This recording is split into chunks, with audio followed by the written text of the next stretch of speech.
Halo semuanya, baiklah pada video pembelajaran kali ini kita akan mempelajari tentang dimensi besaran, notasi ilmiah, dan angka penting. Dalam pengukuran besaran dan satuan itu memiliki prinsip pengukuran. Prinsip pengukuran yang pertama yaitu nilai satuan harus tetap, tidak dipengaruhi oleh tempat pengukuran, cuaca, waktu, atau keadaan lain. Misalnya pada zaman dahulu itu menggunakan matahari sebagai alat ukur untuk waktu. Karena lamanya siang untuk di daerah kutub dan daerah khatulistiwa berbeda, sehingga matahari tidak dapat digunakan sebagai alat ukur waktu. Yang kedua, mudah diperoleh kembali. Nah, alat ukur dapat diperoleh kapanpun. Misalnya untuk mengukur waktu, jam dapat diperoleh kapanpun. Artinya tidak ada kelangkaan untuk alat ukur tersebut. Yang ketiga, satuan diakui secara internasional. Digunakan oleh semua orang di seluruh dunia, misalnya termometer, jam, voltmeter, dan penggaris. Kemudian jenis pengukuran. Jenis pengukuran itu terbagi dua. Ada pengukuran langsung. Pengukuran langsung itu membandingkan besaran yang diukur dengan besaran standar yang diterima sebagai satuan. Misalnya mengukur suhu dengan menggunakan termometer. Yang kedua, mengukur besaran lain terlebih dahulu.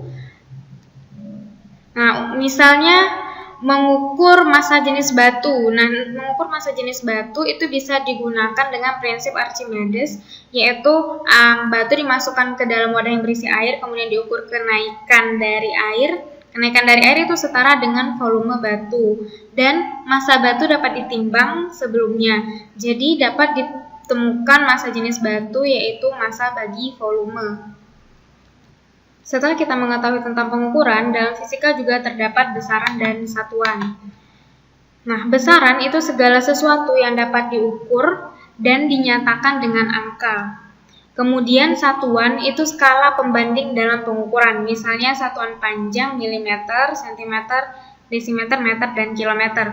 Atau satuan kecepatan ada meter per sekon atau kilometer per jam. Atau satuan dari suhu ada Kelvin, Celsius, Fahrenheit. Nah, besaran itu terbagi dua, ada besaran pokok dan besaran turunan. Yang pertama, besaran pokok itu besaran yang satuannya telah ditetapkan terlebih dahulu. Kalau besaran turunan, besaran yang satuannya diturunkan dari besaran pokok. Terdapat dimensi dalam satuan. Nah, dimensi ini digunakan untuk mengecek apakah rumus yang digunakan sudah benar atau salah. Jadi, sehingga didapatkan dari beberapa kata yang berbeda, misalnya nanti ada energi atau usaha, itu didapatkan dimensinya yang sama. Yang pertama itu dimensi panjang. Panjang ini meter, simbol satuannya M, dimensinya length, sesuai dengan bahasa Inggrisnya. L dimensinya. Kemudian massa, satuan kilogram, simbolnya kg, dimensinya m, mass. Waktu satuannya detik, simbol sekon, dan dimensi singkatan dari time, T. Kuat arus, satuan ampere, simbol satuan A, dan dimensi I besar. Suhu, satuan Kelvin, simbol satuan K, dan dimensinya theta. Jumlah zat, satuan mol, simbol satuan mol juga, dan dimensinya M besar. Kemudian yang terakhir ada intensitas cahaya, kandela, simbol satuan CD, dan dimensi J. Nah, yang dibahas sebelumnya tadi itu adalah dimensi dari besaran pokok. Besaran turunan juga memakai dimensi. Nah, dimensi dari besaran turunan itu merupakan gabungan dari beberapa dimensi besaran pokok. Misalnya luas. Luas itu panjang kali lebar. Dimensi panjang L, dimensi lebar juga L, sehingga dimensi dari luas adalah L pangkat 2. Kemudian kecepatan. Kecepatan itu perpindahan bagi waktu. Perpindahan itu kan di dalam meter juga, sehingga dimensinya L dibagi waktu. Nah, ini T pangkat 1 naik ke atas jadinya T pangkat min 1. Kemudian percepatan itu adalah kecepatan bagi waktu. Dimensi dari kecepatan LT min 1 dibagi T. Nah, kalau bagi berarti pangkat dikurang min 1 kurang 1 jadinya sama dengan LT min 2. Gaya adalah massa kali percepatan. Dimensi dari massa adalah mass kali percepatan. Percepatan LT min 2, sehingga didapat gaya sama dengan LT min 2.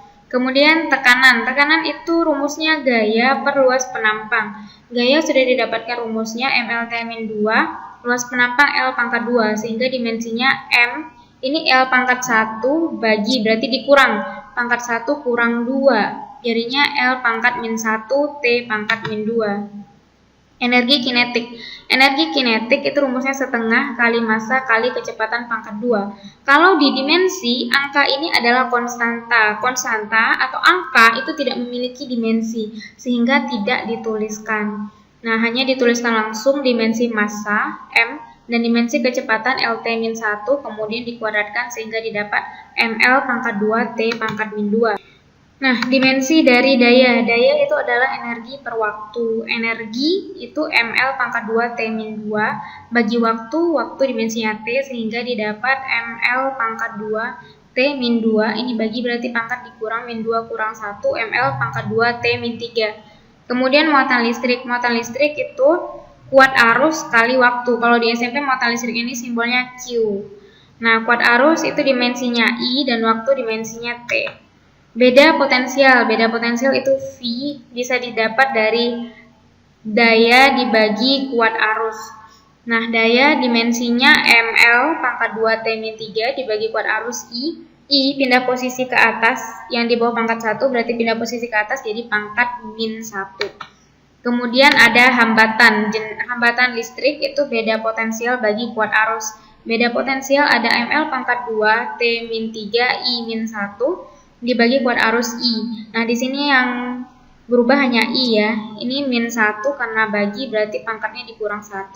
Min 1 kurang 1 jadinya I pangkat min 2. Kemudian kita membahas tentang notasi ilmiah. Notasi ilmiah digunakan untuk menyatakan bilangan yang sangat besar, misalnya kecepatan cahaya 300 juta meter per sekon, atau sangat kecil, misalnya muatan elektron. Nah, ini hitung ada berapa banyak nolnya, sehingga untuk memudahkan digunakan notasi ilmiah. Bentuk dari notasi ilmiah itu A kali 10 pangkat N, di mana A itu adalah bilangan utama.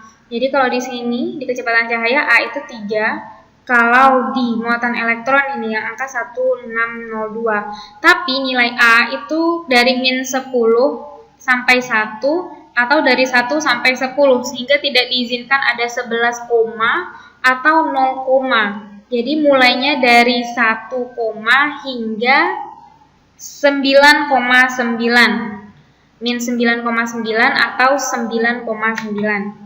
Nah, nilai N harus bilangan bulat, pangkatnya harus bulat. Boleh pangkat positif atau negatif, tetapi tidak boleh pangkatnya misalnya 10 pangkat 3,5, tidak boleh. Kemudian perlu diperhatikan mengenai pergeseran letak tanda koma atau desimal. Kalau pergeserannya hitung langkahnya ke kiri berarti memunculkan nanti pangkatnya jadinya negatif. Kalau komanya digeser ke kanan memunculkan pangkat yang positif. Terdapat beberapa contoh tentang notasi ilmiah. Nah, ini Miss catatkan kembali aturan-aturannya. Jadi kalau N angka ke kiri berarti nanti pangkatnya pangkat negatif. Kalau digeser sebanyak beberapa angka ke kanan berarti perkaliannya jadinya pangkatnya positif. Contoh misalnya 12.000. 12.000 kan tadi aturannya harus dari 1 sampai 9,9.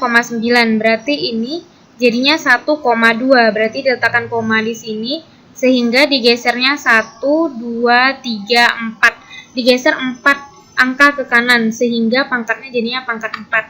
Kemudian 450.000. Nah, ini bilangan A-nya, bilangan utamanya harusnya 4,5. Nah, taruh koma di sini sehingga pergeserannya jadinya 1, 2, 3, 4, 5. Terdapat 5 pergeseran sehingga kali 10 pangkat 5. Kemudian 0,0693. Nah, ini kan harusnya di 6,93 karena harus satuan. Nah, sehingga ini koma yang di sini sampai ketemu koma yang ini digesernya 1, 2 langkah ke kiri sehingga pangkatnya pangkat min 2. Kemudian 0,00025 ini harusnya kan jadi 2,5, berarti komanya diletak di sini, gesernya 1, 2, 3, 4 langkah ke kiri sehingga pangkatnya 10 pangkat min 4. Kemudian 0,001050. Nah, ini harusnya di 1,05 yang ini Sehingga kalau dari sini ke koma semula itu gesernya 1, 2, 3 langkah ke kiri, sehingga pangkatnya pangkat min 3. Kemudian 0, ada 4 nolnya 389. Nah, berarti ditaruh di 3,89. Tidak boleh 38,9, tidak boleh juga 389, harus satuan. Sehingga kalau komanya diletakkan di sini, gesernya 1, 2, 3, 4, 5. Sehingga pangkatnya pangkat min 5. Terus 762.430. Nah, ini berarti komanya diletak di sini. Nah, ini berarti gesernya 1, 2, 3, 4, 5.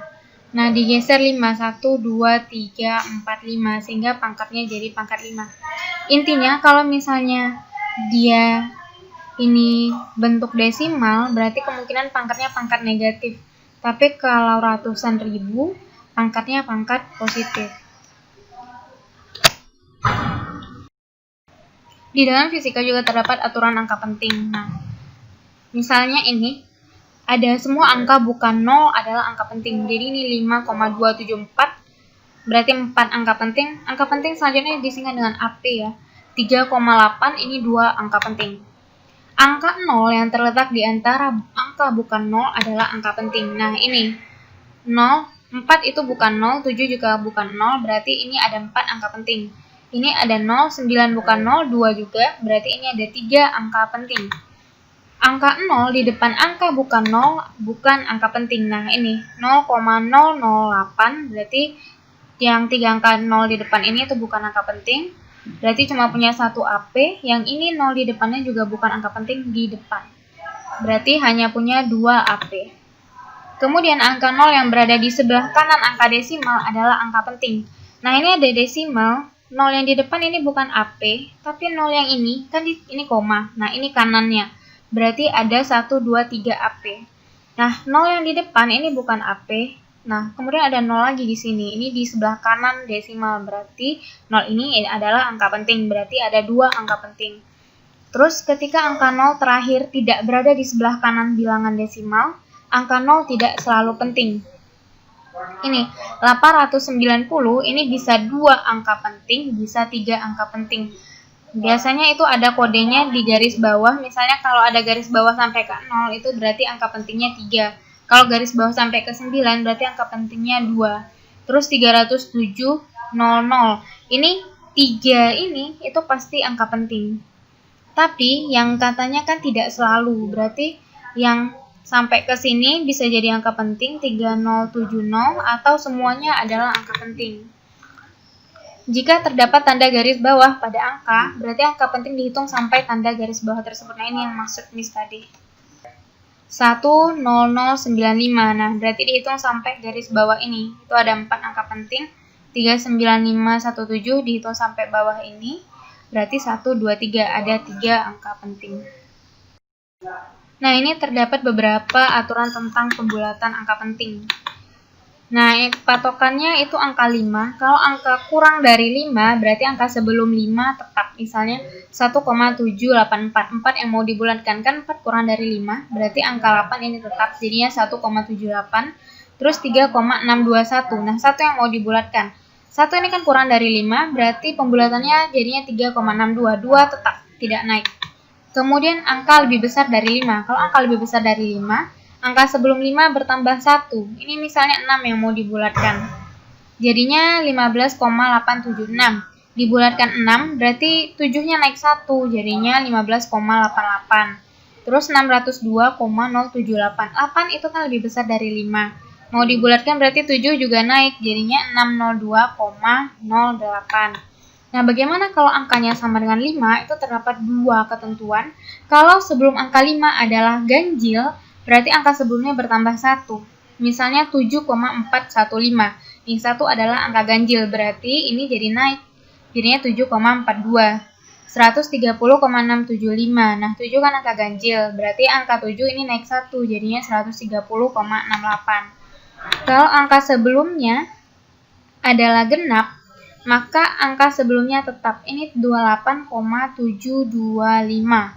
Nah, angka sebelum 5 kan genap nih 2, berarti dia tetap jadi 28,72. terus 561,385. Angka sebelumnya kan angka genap nih 8. Berarti ini 8 tetap nggak naik dia. Dia tetap 561,38. Nah, perbandingkan nih. Ini 0,385. Nggak naik. Ini 415. Nah, walaupun 1 lebih kecil daripada 8, karena 1 ini angka ganjil, 1 naik jadi 2. Tapi 8 walaupun dia mendekati ke 9, nah dia nggak naik karena angka sebelumnya adalah angka genap.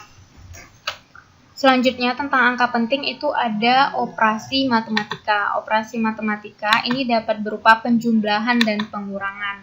Nah, untuk penjumlahan ini menggunakan satu angka taksiran. Angka taksiran itu angka terakhir pada setiap komponen. Ini misalnya 34, angka taksirannya 4. 57,2 angka taksirannya 2. 65,75 angka taksirannya 5. Ini dijumlahkan, diurutkan, didapat 5. Ini dari angka taksiran yang ini. Yang 9 ini dari angka taksiran 2. Yang 4 dari angka taksiran 6. Jadi nanti dijumlahkan ke bawah. Kan ini ada 3 angka taksiran. Kalau penjumlahan dan pengurangan itu cuma boleh pakai satu angka taksiran. Berarti cuma boleh sampai sini. Nah, berarti ini harus dibulatkan. Ini 9. Oke, 9 lebih besar dari 5. Berarti ini dibulatkan ke atas jadi 157. Sehingga terdapat satu angka taksiran. Kemudian 67,4. Nah, 4 adalah angka taksiran, 8,56. 6 adalah angka taksiran.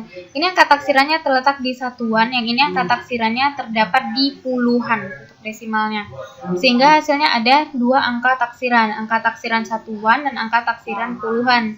Kan hanya diizinkan mempunyai satu angka taksiran, sehingga dibulatkan 4 ini kurang dari 5, berarti dibulatkan ke bawah jadinya 58,8. Kalau untuk perkalian pembagian dan akar, nah ini baru menggunakan. Kalau untuk perkalian, pembagian, dan akar ini baru menggunakan angka penting. Nah, 3,0. Ini 0 ada di kanan desimal, berarti angka penting ya, ada 2 angka penting.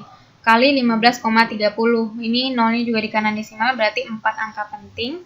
Nah, kalau perkalian, pembagian, dan akar itu hasilnya harus menggunakan angka penting yang paling sedikit. Ini ada 2 AP, ini ada 4 AP, berarti hasilnya nanti harus memiliki 2 AP. Hasilnya ini kan 45,90, berarti ini harus dibulatkan. Jadi 46, nah pas 46 ini ada 2 AP. Kemudian akar 225, ini ada 3 AP, hasilnya juga harus mempunyai 3 AP. Sehingga akar 225 kan 15, kalau 15 aja itu kan 2 AP.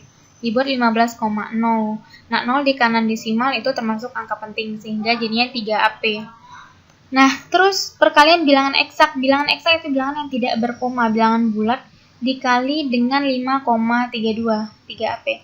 Perkalian bilangan eksak dengan angka penting itu hasilnya sebanyak angka pentingnya. Berarti ini hasilnya 3 AP.